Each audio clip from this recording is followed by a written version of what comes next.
وہ امر بالمعروف اور نہی عن المنکر ہو اور وہ خاص مسلمانوں کے لیے ہو، تو وہاں پر جو آیات ہیں وہ کس سے شروع ہوتی ہیں؟ یا ایھا الذین آمنوا، اے ایمان والو تم پر روزے فرض کیے گئے جس طرح سے کہ تم سے پچھلی قوموں پر فرض کیے گئے تھے، لعلکم تتقون، تاکہ تم پرہیزگار ہو جاؤ۔ یعنی روزہ وہ چیز ہے جو آپ کو متقی بنا دیتا ہے۔ یہ متقی ہونا، پرہیزگار ہونا کیا ہے، اس کی ابھی آپ کو مثال دوں گا، مثال دوں گا، اس کی اپنی عقل کے مطابق بیان کروں گا۔ یہاں ایک چیز تو واضح ہو گئی کہ روزے آپشنل نہیں ہیں، نفل نہیں ہے۔ رمضان کے روزے وہ تم پر فرض کر دیے گئے ہیں جس طرح سے تم سے پہلوں پر بھی فرض کیے گئے تھے، اور پھر اس کا مقصد بتایا گیا روزے کا کیا ہے کہ روزہ آپ کو متقی بناتا ہے۔ یہ متقی ہونا چھوٹا سا اعزاز نہیں ہے، یہ بہت بڑا اعزاز ہے۔ آئیے دیکھیں قرآن اس کے بارے میں کیا کہتا ہے۔ دیکھیے میں جہاں کہیں بیان کے لیے، تقریروں کے لیے کسی مسجد میں یا کسی مجلس محفل میں جاتا تھا تو کئی لوگ مجھے کہتے تھے کہ جن کی ریسرچ اور باتیں آپ بتا رہے ہیں، اگر وہ لوگ اسلام سے اتنے ہی متاثر ہیں، قرآن کو اتنا ہی اچھا سمجھتے ہیں، آپ صلی اللہ علیہ وسلم کو اتنا ہی زیادہ وہ عظیم انسان سمجھتے ہیں، تو وہ مسلمان کیوں نہیں ہو جاتے؟ تو میرے پاس روایتی جواب تھا۔ روایتی جواب کیا ہے؟ روایتی جواب ہے کہ دعوت دینا ہمارا کام ہے، ہدایت دینا وہ جس کو چاہے گا دے گا، جس کو نہیں چاہے گا۔ کسی حد تک یہ بات بھی ٹھیک ہے، لیکن مجھے اس کا صحیح جواب جو ہے وہ سورہ بقرہ کی ابتدائی آیتوں نے دیا اور کمال کر دیا۔ اسی دن مجھے دونوں باتیں سمجھ آ گئیں، ایک تو یہ والی کہ ان کو ہدایت کیوں نہیں ملتی، دوسری یہ کہ اللہ کہتا ہے کہ میں اپنی آیتیں کھول کھول کر بیان کرتا ہوں۔ دوسری بات اسی دن سمجھ آئی۔ تو آئیے ابتدا کیا ہوتی ہے؟ الف لام میم، یہ تو حروف مقطعات ہو گئے، آگے کیا آتا ہے؟ ذالک الکتاب، لا ہے تو فی۔ سب سے پہلے کیا کیا گیا؟ اس کتاب کا اسٹیٹس جو ہے اس کو اپروو کیا گیا ہے کہ یہ کتاب جس کی بات ہو رہی ہے نا، جو تم دیکھ رہے ہو، یہ ہر قسم کے شک و شبہ سے بالا ہے، کوئی شک نہیں ہے اس میں، نہ تم نے کرنا ہے، یہ اس کی اتھینٹسٹی ہے۔ پھر اس کے بعد کیا آتا ہے؟ مدلل متقین، یہ ہدایت ہے متقین کے لیے، ہر کسی کے لیے نہیں ہے۔ بہت غور سے میری یہ گفتگو کا حصہ آپ کی گزارش ہے، 10 دفعہ کروں گا کہ برائے کرم اس حصے کو سب سے زیادہ غور سے سنیے گا۔ بیان کے اس حصے میں اس گفتگو کو برائے کرم بہت دھیان سے سنیے گا۔ یہ مجھے کیسے جواب ملا کہ قرآن پہ مسلمانوں سے زیادہ ریسرچ جو ہے وہ یورپ میں ہو رہی ہے، اور یورپ سے زیادہ صرف امریکہ میں ہو رہی ہے، صرف امریکہ میں ہو رہی ہے۔ یہ سائنس کی کتاب ہو سکتی ہے ان کے لیے، یہ ان کے لیے کلام کی کتاب ہو سکتی ہے، یہ ان کے لیے بزنس کی بک ہو سکتی ہے، لیکن ہدایت کس کے لیے ہوگی؟ صرف متقین کے لیے۔ آپ ایک بڑے جنرل اسٹور کے مالک ہیں، آپ کے پاس ہر چیز موجود ہے، جو آپ کے پاس ایک آدمی آتا ہے وہ یہ دینا چاہتا ہے، اس کی یہ قیمت تو ہے نا، اگر وہ قیمت ادا کرے گا تو آپ اس کو اس کا مالک بنا دیں گے۔ تو اللہ جل شان کو پوری کی پوری کتاب جو ہے وہ آپ کے حوالے کر دیتا ہے، صرف ایک بات کہہ کے کہ یہ تمہیں ہدایت ضرور دے گی، لیکن اس کے لیے تمہیں کیا ہونا پڑے گا؟ متقی ہونا۔ ابھی متقی کیا ہوتا ہے؟ یہیں سے مجھے اس دن زندگی میں پہلی دفعہ بات سمجھ آئی کہ اللہ پاک جو فرماتا ہے کہ میں اپنی آیتیں کھول کھول کے بیان کرتا ہوں، ہے کچھ سمجھنے والا تو کھول کے کیسے بیان کرتا ہے؟ متقی اگر نہیں سمجھ آتی تو اللہ جل شان اسی کے آگے فرماتے ہیں کہ جو غیب پر ایمان رکھتے ہیں۔ متقی کون ہوتے ہیں؟ سب سے پہلی کوالیفیکیشن کیا ہے اور دوسری کیا ہے؟ کہ وہ نماز کو، تیسری وَمِمَّا رَزَقْنَاهُمْ، کہ اللہ کے دیے ہوئے رزق میں سے۔ یہ آپ آیتیں دیکھیں تو اس میں اللہ نے بتا دیا کہ اس سے اگر تم نے فیض حاصل کرنا ہے، ہدایت پانی ہے، تو پھر تمہیں متقی بننا پڑے گا۔ متقی تم کیسے بنو گے؟ غیب پر ایمان رکھ کے، اللہ کی صلاۃ کو قائم کر کے، اللہ کے دیے ہوئے رزق کو اس کی راہ میں خرچ کر کے، باقیوں کے لیے نہیں۔ تو اتنا بڑا اعزاز اللہ آپ کو دے رہا ہے کہ روزے رکھو گے تو تم متقی ہو جاؤ گے۔ متقی ہونے کا مطلب یہ ہے کہ یہ قرآن جو ہے تم اس سے ہدایت پا جاؤ گے۔ حفاظ دنیا میں کبھی نہیں تھے، اتنا قرآن دنیا میں نہ کبھی چھپا تھا. اب بیٹے کا لفظ مجھے استعمال نہیں کرنا چاہیے، لیکن اپنی بات سمجھانے کے لیے کہ اتنے قرآن کے نسخے دنیا میں کبھی نہیں لکھے تھے، اتنی مسئلے کبھی نہیں تھی، اتنے مراز کبھی نہیں تھے، اتنے علماء کبھی نہیں تھے. لیکن کیا ہم اپنے سلف صالحین کی شان کا، ان کے علم کا، ان کے عمل کا کہیں بھی مقابلہ کرنے کے قابل ہیں؟ اس لیے کہ ایمان ہمارے حلقوں سے نیچے نہیں اترا ہے. ایک آیت کریمہ میں نا آتا ہے یا الذین آمنوا کہ اے ایمان والو. یہ کیوں کہا گیا؟ کلمہ پڑھ لینے کا نام نہیں ہے. کاش ہم اس کو بھی سمجھ سکیں. کسی دن وقت ہوا تو آپ کے سامنے یہ کلمہ طیبہ جو ہے جس کو ہم پڑھتے ہی کرتے ہیں لا الہ الا اللہ. مساجد تک میں بعض اوقات آپ دیکھیں تو لا الہ لکھا ہوتا ہے، لا الہ نہیں لکھا ہوتا. تو جب ہم پڑھیں گے بھی ویسے. تو یہ سب سے بڑی اس کی کوالٹی جو ہے یہ آپ کو متقی کر دے گا. سب سے بڑا نام نہیں ہے کوئی بھی. کیونکہ جیسے ہی آپ متقی ہوئے آپ کو قرآن سے ہدایت مل گئی. اور جس کو ہدایت مل جائے اس کو اور کیا چاہیے؟ تو قرآن سے ہدایت پانے کے لیے متقی ہونا ضروری ہے. اور متقی کے لیے اللہ نے کہا کہ روزہ رکھو گے تو متقی ہو جاؤ. یہ ذرا غور تو کریں گے اس میں حکمت کیا ہے. وہ لوگ، میں ابھی شیخ صاحب سے بات کر رہا تھا کہ جو مسجد میں کبھی بھی نہیں آئے ہوتے وہ بھی رمضان سے مسجدوں کا رخ کرتے ہیں نا، نمازیں پڑھنے لگ جاتے ہیں، قرآن پڑھنے لگ جاتے ہیں، اپنی زبان کو روکتے ہیں، اپنے معاملات کی درستگی کی کوشش کرتے ہیں. تو یہ کیا ہو رہا ہے؟ یہ رمضان کا مہینہ جو ہے یہ آپ کو موقع دے رہا ہے کہ آپ کے لیے ہدایت، اللہ نے کتاب ہدایت بنائی ہے تو متقی بن جاؤ تاکہ تمہیں یہ اس سے فائدہ بھی حاصل ہو. اس کے بعد سورہ 183 کے بعد 184 185 پھر اس کے بعد 87 اور 193 یہ طویل آیات ہیں. ان کے اندر روزے کی فرضیت اور ان کے مسائل اور معاملات سب کچھ دے دیا گیا. اس کے بعد سورہ نساء میں اس کا ذکر آتا ہے. سورہ نساء میں اس کا ذکر جو ہے وہ قسم کے لیے آتا ہے، قسم کے کفارے قصاص کے طور پہ آتا ہے. پھر سورہ مائدہ میں اس کا ذکر ہے وہ کفارے کے طور پہ ہے. جیسے آپ نے قسم کھائی، توڑی یا کچھ اور کیا تو آپ نے روزہ رکھ لیا. پھر اس کے بعد سورہ احزاب ہے، اس میں روزے کا ذکر آتا ہے، اس میں انعام کا ذکر ہے. روزہ رکھنے والے، روزہ رکھنے والیاں، ان کے لیے یہ بھی طویل آیات جو ہے نا وہ ان کے لیے انعام کا ذکر آتا ہے. پھر احادیث بے شمار ہیں جو آپ نے پڑھی ہیں، سنی ہیں. میں ان میں سے ایک حدیث صرف آپ سے بیان کروں گا. کسی بھی عبادت کے لیے اللہ نے یہ نہیں کہا کہ یہ خاص میرے لیے اور اس کا اجر میں دوں گا.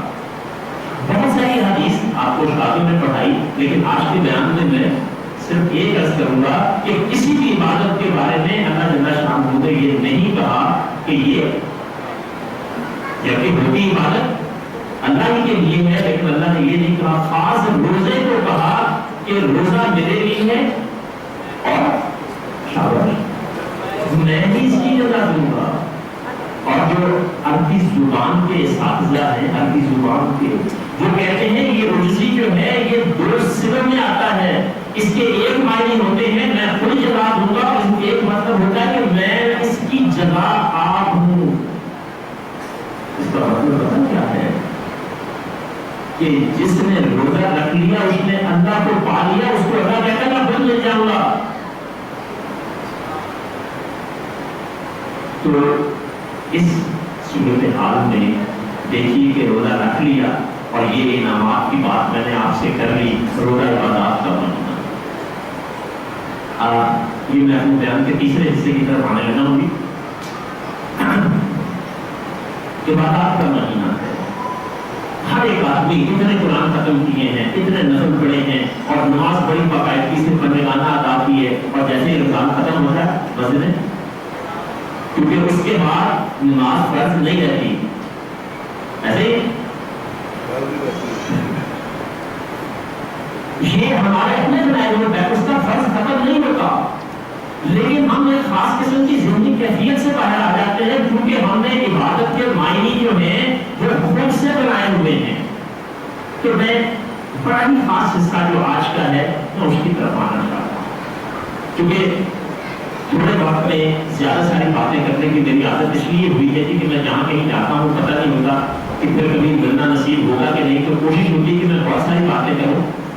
تو اب تک جو میں نے بات کی ہے، آپ کو ایک تو روزے کی ہسٹری بتائی، تاریخ کیا ہے، روزے کے معنی کیا ہے، عربی میں لفظ صوم ہے، اس کے لیے رمضان ہے، اس کا ذکر کہاں کہاں کیسے آیا ہے، اور سورہ بقرہ کی آیت نمبر 183 کے حوالے سے ایک بڑی خاص بات عرض کی ہے کہ اللہ جل شانہ نے کہا ہے کہ یہ آپشنل نہیں ہے کہ جس کی مرضی رکھے جس کی مرضی نہ رکھے، وہ سیکریفائس کر دیے گئے ہیں، اور اس کا مقصد بڑا ہی عظیم ہے کہ تم متقی ہو جاؤ.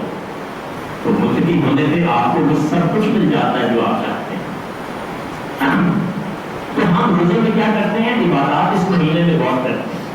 تو اب میرا جو تیسرا حصہ ہے وہ ہے کہ یہ عبادت ہم کسے سمجھتے ہیں اور اللہ نے عبادت کس کو کہا ہے، کیونکہ قرآن ہمارے پاس سب سے پہلا ذریعہ ہے نا اسلامی علوم کا، پھر حدیث ہے، اور اسی طرح آدھا جو ہے آدھا قیاس باقی چیزیں آتی چلی جاتی ہیں.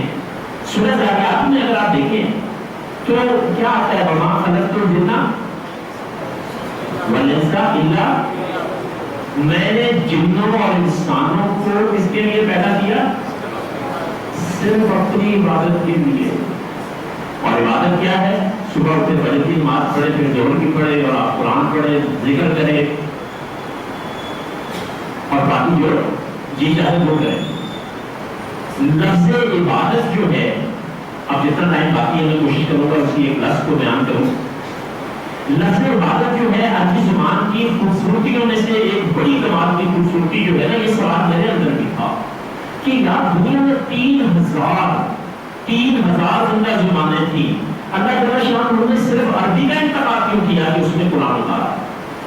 جب مجھے لنگوسٹکس کی سمجھ آئی نا، جسے علم اللسانیات کہتے ہیں، تو پھر پتا چلا کہ عربی سے بڑھ کے دنیا میں کوئی نہ زبان تھی اور نہ ہوگی جو اللہ کے کلام کے مفہوم کو بیان کر سکے. بڑی دلچسپ بات آپ سے بتاؤں، جس طرح انسانوں کے خاندان ہے نا، اس طرح زبانوں کے بھی خاندان ہوتے ہیں، اور 3 بڑے خاندان ہیں.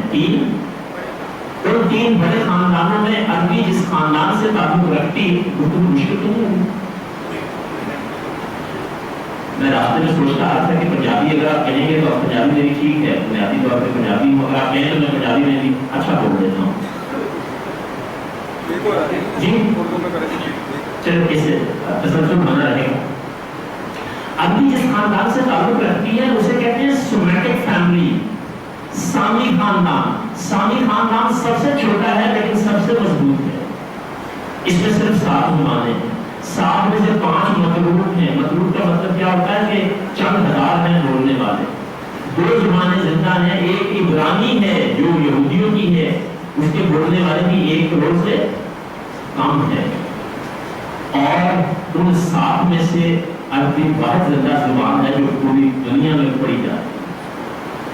اور آج بھی دنیا کا ایک بڑا حصہ جو ہے وہ مجبور ہے عربی سیکھنے پہ. آپ دیکھیں گے جتنی بھی پروڈکٹس ہیں یورپ کی، ان کے اوپر وہ عربی میں لکھتے ہیں.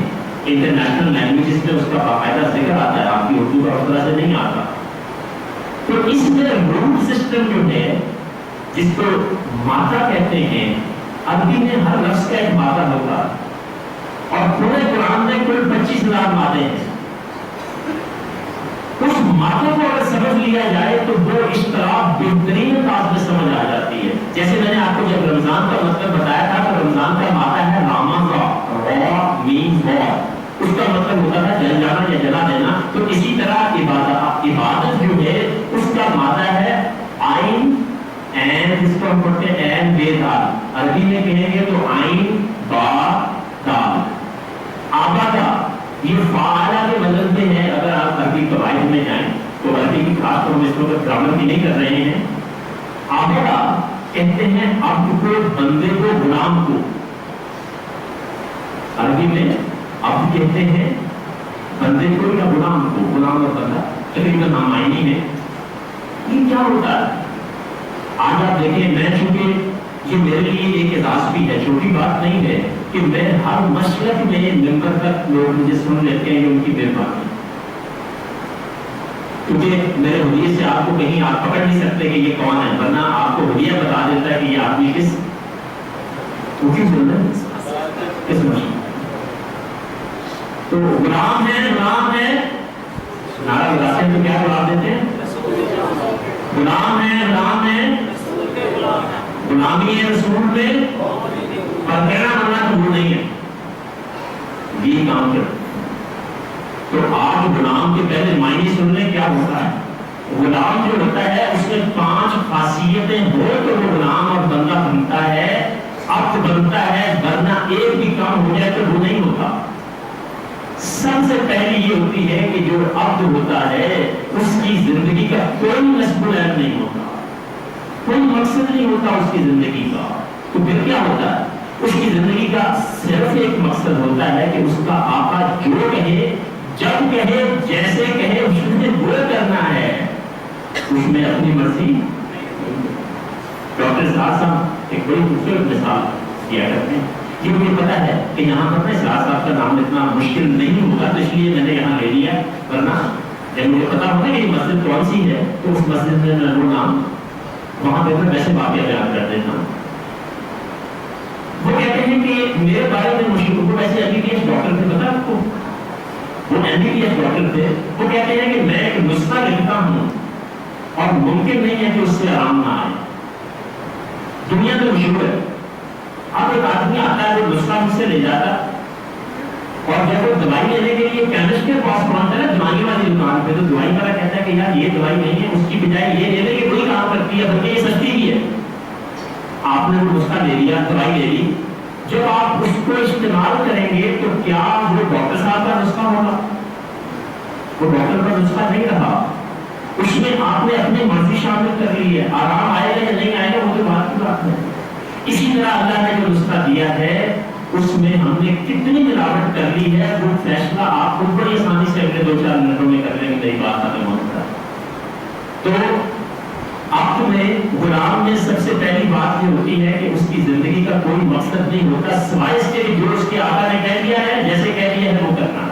نمبر 2 جو بندے میں کوالٹی ہوتی ہے اور ساری بنیادی کریکٹرسٹک ہوتا ہے، بنیادی ضرورت ہے اس کی، وہ یہ ہے کہ وہ حق ملکیت نہیں رکھتا، وہ کسی چیز کا مالک نہیں ہوتا، جو کچھ بھی ہوتا ہے وہ اس کے آقا کا ہوتا ہے، اس کا اپنا کچھ نہیں ہوتا۔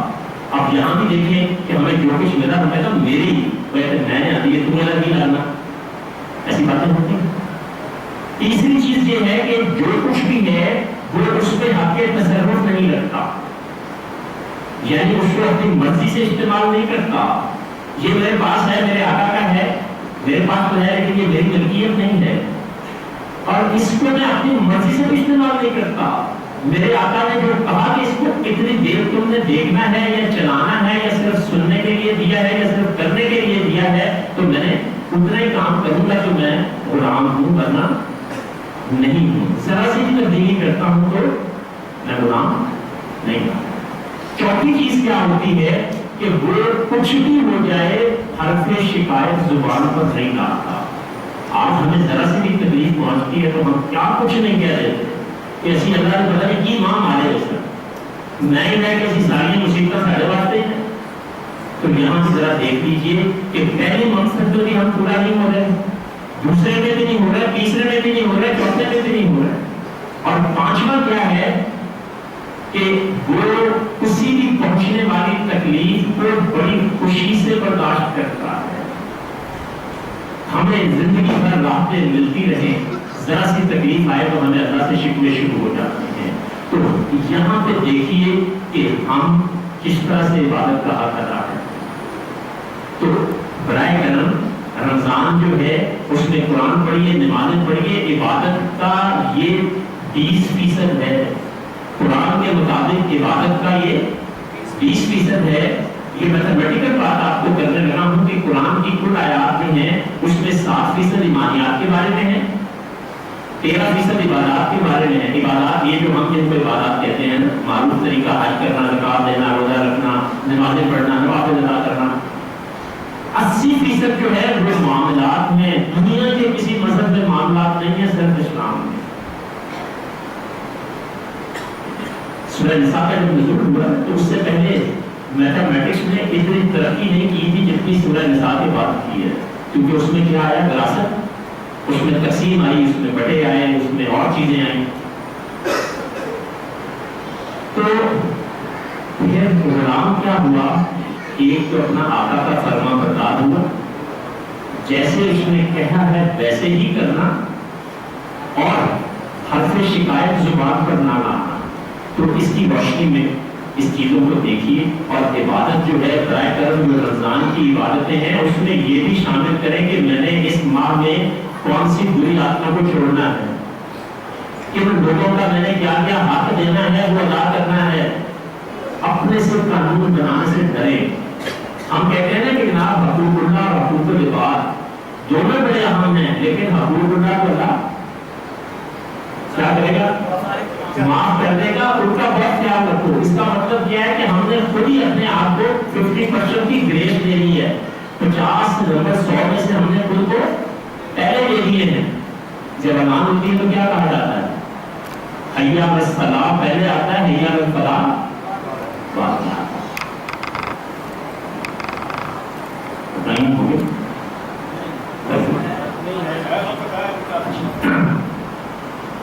یہ تو چند باتیں تھیں جی جو میں نے آپ سے ایک بیان کی شکل میں کرنی تھی. اب کچھ گزارشات ہیں. اس کا فقہ سے، اسلام سے، تعلیمات سے تعلق براہ راست تو نہیں ہے، لیکن بہت زیادہ ہے. کیوں؟ وہ اس لیے کہ ہمیں دین یہ تعلیم دیتا ہے کہ تمہارے بدن کا بھی تم پر حق ہے. اس کو آرام دو، اس کو کھانا دو، اس کو لباس دو، بیمار ہے تو دوائی دو. تو اس حوالے سے اگلے 5 منٹ ایک کچھ خوفناک باتیں سنی ہیں. ان میں سے ایک بات مجھے اس اعتبار کو پتہ چلی ہے. میں نے جو اس کی شوگر کی ڈاکٹر ہیں ان کو بلایا ہوا تھا اپنے ادھر گلشن اقبال والا قرآن کا ادارہ جو ہے. تو انہوں نے کہا کہ اگر 100 مریض ایک سال میں شوگر کے مرض کے پیدا ہوتے ہیں، اگر 100 ہوتے ہیں تو ان میں سے 30 رمضان کے فوراً بعد تیار ہو جاتے ہیں. ایسا کیوں ہوتا ہے؟ ایسا اس لیے ہوتا ہے کہ سحری کے وقت ہم بہت زیادہ کھاتے ہیں کہ سارا دن بھوکا رہنا ہے، اور افطار کے وقت اس لیے بہت کھاتے ہیں کہ سارا دن بھوکے. پھر اس کے بعد کیا ہوتا ہے کہ رات کا کھانا بھی کھانا ہے. آپ نے اکنامکس پڑھی ہے نہیں پڑھی؟ ایک سادہ سا اصول دیکھ لیں، جو چیز کی ڈیمانڈ جتنی زیادہ بڑھ جائے وہ اتنی ہی مہنگی ہوتی ہے، کیونکہ سپلائی اتنی نہیں رہتی. تو آپ کے پھل، سبزیاں، گوشت، ان سب چیزوں کی قیمتیں رمضان میں کیوں بڑھتی ہیں؟ آسمان کو کیوں لیتی ہیں کہ ہم بہت زیادہ کھانا شروع کر دیتے ہیں. دیکھیے جو کھانا ہم کھاتے ہیں میڈیکل پوائنٹ آف ویو سے وہ 24 گھنٹے میں ہوتا ہے. 24 گھنٹوں میں سے آپ دیکھیں 19 گھنٹے یا 18 گھنٹوں میں ہوتا ہے یا 17 گھنٹوں میں ہوتا ہے. سونے سے جاگنے سے سونے تک جو ہم کھاتے ہیں 16-17 گھنٹے 18 گھنٹے ہم جاگتے ہیں. اس میں کیا ہوتا ہے؟ سب کچھ ہمیں 7 گھنٹوں میں کرنا ہوتا ہے. اور آپ بھائی سامنے چیزیں دیکھیں، ان کو فلاں نعمت کریں، یہ تو بڑا گناہ ہے. تو ایک کام آج کیجیے گا کہ آپ کھجور سے روزہ کھولیں. کھجور کو اللہ نے خاص صفت عطا فرمائی ہے. جس مٹی سے انسان بنا اسی سے کھجور بھی بنی. جیسے کھجور آپ کے حلق سے یہاں سے نیچے اترتی ہے نا، تو اترتے ساتھ میدے میں پہنچنے تک جیسے یہ سفیدی یا پینٹ ہوتا ہے نا باہر دیواروں پہ جو کرتے ہیں اسے کہتے ہیں ویلر شیٹ، وہ دیواروں کو خراب نہیں کرتا. یہ کھجور وہ کام کرتی ہے کہ سنت کے ساتھ ساتھ یہ آپ کے میدے پہ کوٹنگ کر دیتی ہے اور ٹھنڈے گرم کے اثرات سے بچاتی ہے. اس کے بعد 10 سے 15 سیکنڈ، 1 منٹ کا چوتھا حصہ ہوتا ہے، صرف 10 سے 15 سیکنڈ حوصلہ کریں، وفا نہ کریں بلکہ حوصلہ کریں اور سادہ پانی پیئے جو ٹھنڈا نہ ہو. بالکل عام نارمل پانی پیئے 1 گلاس، 2 منٹ کسی طرح سے گزار لیں. پھر آپ جیسے مرضی کھانے کو پتہ کریں. آپ کی طبیعت تراویح پڑھنے سے نہیں گھبرائے گی، نیند نہیں آئے گی اور آپ کو ہسپتال نہیں جانا پڑے گا. دوسرا یہ ہے بڑی خوفناک چیز جو ہے، ہمارا اللہ نے جو بدن بنایا ہے اس میں تقریباً 5 لیٹر خون ہوتا ہے. اس کو میٹھا کرنے کے لیے صرف 1.5 چمچ چائے کا جو ہے چھوٹی چمچی جس کو آپ کہتے ہیں 1.5 چمچی چاہیے اس کو میٹھا کرنے کے لیے. اور ہم 1.5 کلو چینی ایک دن میں اس میں ڈالتے ہیں روزوں میں. وہ پھر کیا ہے کہ اللہ نے لوگوں کا جو بنایا ہے نا ہمارا پینکریاس، وہ انسولین پیدا کرتا ہے. اس کو دن رات جاگ کے کام کرنا پڑتا ہے، اور اسی لیے رمضان کے فوراً بعد لوگ اس کے زیادہ مریض بنتے ہیں۔ تلی ہوئی چیزیں کم سے کم کھائیں، اور اگر کھانی بھی ہے نہیں رہا جاتا تو کھانے کے بعد میں اٹھا رکھیں، کیونکہ اس وقت تک آپ کے معدے میں جو ہے کاربوہائیڈریٹ آپ کے معدے میں پھل اور پانی جا چکا ہوگا۔ اگر آپ چکنائی پہلے ڈال دیں گے، کیونکہ سموسے اور پکوڑوں کے بجائے ہمارا روزہ افطار ہی نہیں ہو سکتا، ثواب کم ہوتا ہے جی۔ اسی طرح سحری میں جو ہے وہ کھانے کے بعد سادہ روٹی، اور کوشش کریں کہ چاول نہ کھائیں، سحری میں چاول نہ کھائیں، کیونکہ چاول جو ہے ان کی ڈیوریشن اور ڈائجسشن جو ہے نا وہ 2 سے 3 گھنٹے ہوتی ہے، بہت جلدی ہضم ہوگی، وہ پیشاب کے ساتھ آپ کے جسم سے نکل جاتا ہے۔ جتنی مرضی چائے پینے کی عادت ہے، سحری میں چائے اور کافی گرمیوں میں نہ پیئیں، کیونکہ یہ بھی پیشاب آور ہے جو بدن میں کمزوری اور نقاہت آپ کو 2 یا 3 بجے آنی ہے، وہ 11 بجے آ جاتی ہے۔ اور اپنے ان چیزوں کو سادہ رکھیں۔ دیکھیں میں خود ڈائبیٹک ہوں، شوگر کا مریض ہوں، انسولین بھی لگاتا ہوں۔ آپ کو اس دوران کہیں بھی تھوڑا سا احساس ہوا، میں 2-4 گھنٹے اور ایسی باتیں کر سکتا ہوں، اور ٹریننگ کراتا ہوں تو سارا دن گزر جاتا، تو تھوڑا سا اپنے آپ پہ کنٹرول کریں، کھانا کھائیں ضرور لیکن اس کو پتہ نہ کریں۔ چکنائی سے حد البصر پرہیز کیجیے، اور افطار کے وقت تھوڑا حوصلہ کیجیے، تو انشاءاللہ اللہ تبارک تعالیٰ آپ کے لیے بہت آسانیاں فرمائے۔ مجھے آپ کو اس عظیم دین میں اللہ جل شانہ نے پیدا کیا، تو اس سے دعا کرتے ہیں کہ اللہ ہمیں اس دین کو سمجھنے والا اور اس پر عمل کرنے والا بنا دے۔ اسلام مذہب نہیں ہے، اسلام ایک دین ہے۔ دین اور مذہب میں بہت فرق ہوتا ہے۔ مذہب بہت چھوٹا سا حصہ ہے دین کا، دین اتنا بڑا حصہ ہے، مذہب کا اتنا سا حصہ ہے۔ مذہب کے اندر دین موجود ہے، دین کے اندر مذہب موجود ہے، مذہب کے اندر دین نہیں ہے، وہ بہت چھوٹی سی چیز ہے۔ مذہب کہتے ہیں عربی زبان میں طریقے کو، عربی زبان میں مذہب کس کو کہتے ہیں؟ طریقے کو۔ کسی خاص راستے پہ چلیں گے، ہمارے مسلک ہیں جتنے بھی، یہ مذہب ہیں۔ آخری بات، جنہیں ہم سن نہیں سکتے، جنہیں ہم کہہ نہیں سکتے، وہی باتیں ہیں کہنے کی، وہی باتیں ہیں سننے کی۔ ان میں سے ایک یہ بھی ہے کہ ہم مسلمان بعد میں ہیں، شیعہ سنی بریلوی دیوبندی اہل حدیث یا اور بہت کچھ پہلے ہیں۔ یہ جتنے بھی مسالک ہیں ان کو بلیک کرم پڑھیے، پڑھتے پڑھتے اس کی انتہا ہو جائیے، تو پھر آپ کو ایک چیز ملے گی، وہ ہوگی ایک شخصیت جس پہ جا کے آپ ٹھہر جاتے ہیں۔ ہمت کر کے ذرا اس سے آگے آئیے، تو پھر آپ کو اللہ بھی آئے گا، رسول بھی آئے گا، اور کتاب بھی آئے گا۔ اس وقت دشمن اسلام کی جو سازشیں ہیں مسلمانوں کے خلاف، پتہ ہے اس میں کیا ہے؟ وہ کس شخص کو مسلمان کہتے ہیں، کتنی کمال کی ڈیفینیشن ہے۔ یہود و نصارہ جب آپ کے خلاف کوئی سازش پلان کرتے ہیں نا، تو پتہ کیسے کرتے ہیں؟ وہ کہتے ہیں جو ایک اللہ، ایک رسول اور ایک کتاب کو مانتا ہے وہ مسلمان ہے، وہ ہمارے لیے بڑا خطرناک ہے، کسی وقت کی مصیبت ڈالے گا، اس سے پہلے کہ وہ ہمارے لیے مصیبت ڈالے اسے مار دو، اسے ذہنی طور پہ مار دو، جسمانی طور پہ مار دو، معاشی طور پہ مار دو، یا معاشرتی طور پہ مار دو۔ اور آج وہ سارا کچھ ہمارے ساتھ چل رہا ہے۔ بدقسمتی یہ ہے کہ سر کٹ رہے ہیں اور تنوں کو بولت نہیں۔ اللہ پاک ہمیں عمل کی توفیق عطا فرمائے۔ بہت شکریہ۔ یہ رجسٹری کارڈ میں نے یہاں کو ساتھ